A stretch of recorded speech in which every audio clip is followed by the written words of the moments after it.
welcome back to Simply Softball. This is our third video in our catching series, and by now you know your proper stance and basic receiving techniques. Now today we're going to talk about framing.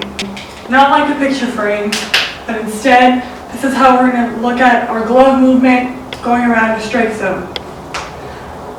As a batter, your strike zone is from your shoulders to your knees, and you might see that as being a rectangle, but instead we're going to think of it as an octagon or a stop sign. This octagon is going to be the base of our glove movements when we're catching a ball.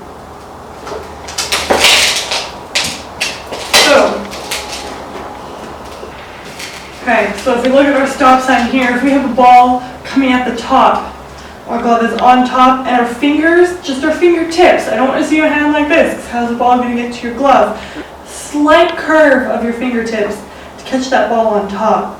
As we move around the stop sign, if we're over here, we're at a slight angle to catch that ball. We're not like this, we're not like this. We're at that slight angle to get that ball and curve our fingertips around it. On the side, our glove is on the side. Again, curving our fingertips around. Bottom corner, our fingertips are curved in again. Throughout the bottom, our glove is open, palm up. At this corner, this might be a little awkward, but you're still going to have your glove and your palm up. Okay?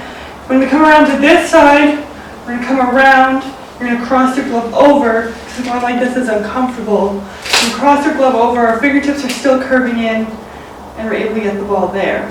And on top, you're reaching over, and you're around.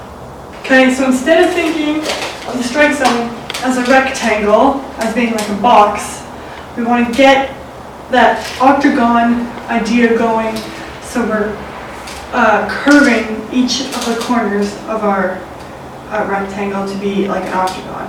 Now remember, you're trying to sell every single strike to the umpire, so I don't want to see a lot of movement in your arm.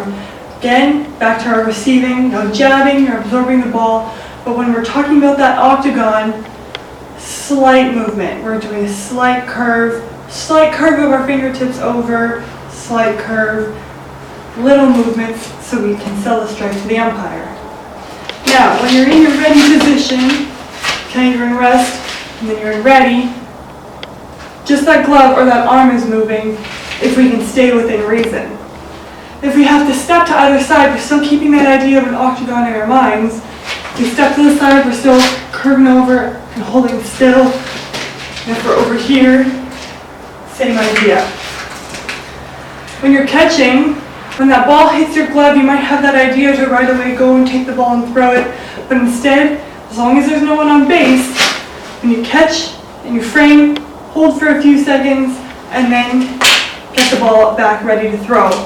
That way the umpire really gets a chance to see where that ball was and how you framed it to be within the strike zone.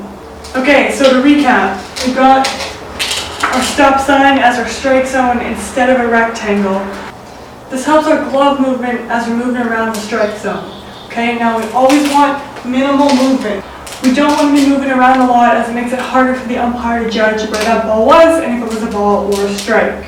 Framing again is all in our glove and our wrist and arm movement. We don't need to move our body as much unless the ball is further away from us.